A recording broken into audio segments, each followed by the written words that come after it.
It's a little tricky today. Today is the third Sunday of Advent, our joyful Sunday. This is supposed to be the most joyful day of the entire season of Advent. This is the, oh boy, Christmas is almost here Sunday. And for it, our gospel reading is about John the Baptist talking about unquenchable fire and exhorting the people in many ways. And to exhort people is to give urgent advice and warnings. And it just doesn't seem appropriate for what Father Jamid once called Pinky Sunday. So, what's going on? Well, the connection is that we're all still in the process of preparing for the coming of the Lord. We, obviously, are preparing for Christmas, and John and his disciples were preparing for the earthly ministry and saving action of Jesus Christ. And John the Baptist had a list of rather specific things to help make that happen. Don't extort people.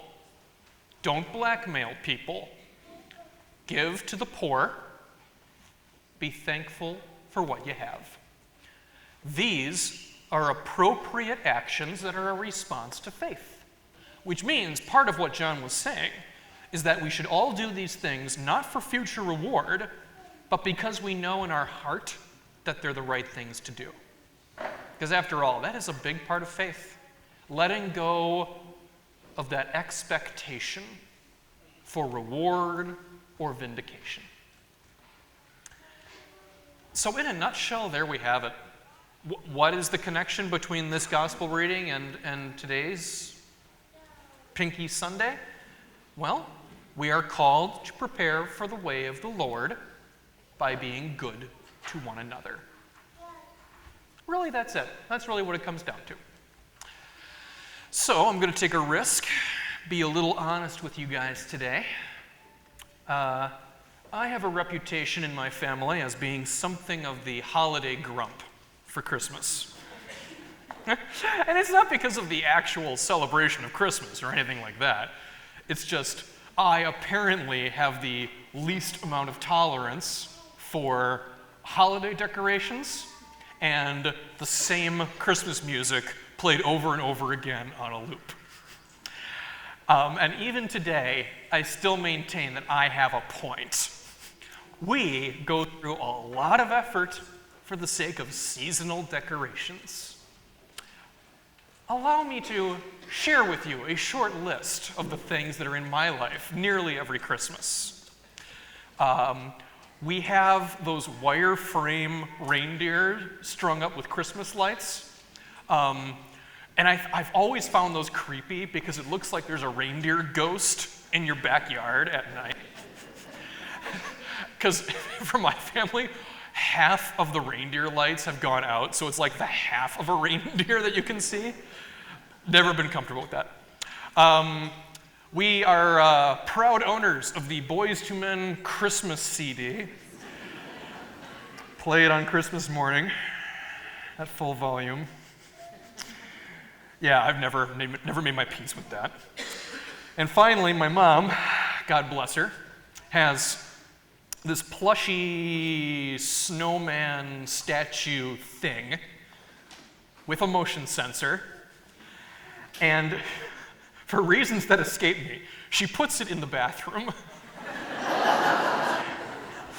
So just imagine getting up to go to the bathroom in the middle of the night, and as soon as you go into the bathroom, it turns on, and this super annoying voice says, "Come on in, it's warm inside." And I just want to punch it in its annoying snowman face. And when you say things like that, you get the reputation of being the holiday grump. But to be fair, there are also things that I think are really classy about preparing for Christmas. One short thing I can say is my sister's husband's stepmother, she hosts our Christmas Eve party every year. And I love going to her house because she takes all the pictures off the wall and then she wraps the picture frames and then puts them back on the wall. So it looks like Christmas presents are popping out of the wall. I've heard that some people do this and it doesn't look good. I don't know. She is fantastic at this. Her house is just fun and seasonal and joyful, and I love it. And ever since I was a boy, I have always loved setting up the little manger scene. When I was a kid, it was one indoors. We put it in the fireplace. Unfortunately, this year disaster struck my family with respect to our manger scene. For a while now, we've had an outdoor manger scene, and those have to be pretty big. The idea is that you see it from a car. Well, on Thanksgiving morning, around the time we were turkey trotting, my dad was going to set up the nativity scene outside. And again, these big ceramic figures are pretty bulky. So he got a rolling cart so that he could load them all up and wheel them from the garage to the front of the house. He does so, and as he was setting up the very first person, the cart starts to roll down the driveway. And he sees it, and he dashes after it, and he grabs onto the cart with one hand. He grabs onto the closest figure with his other hand, and he succeeds at stopping the cart. And all the other figures rolled off the other side. He literally described it as a manger scene massacre.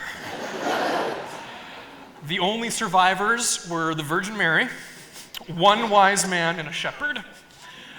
Baby Jesus and everybody else was shattered beyond repair.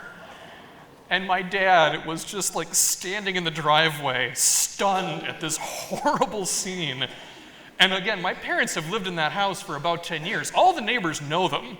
So he was waiting for a car to drive by with someone shouting, "Oh, Larry Lopina hates Christmas. He's destroying his manger scene." Luckily, that part didn't happen, at least. But yeah, so that happened this year. I would also like it on record. He was able to clean everything up before the guests came for Thanksgiving, and I did ask him for his permission to share this story today, which he did give.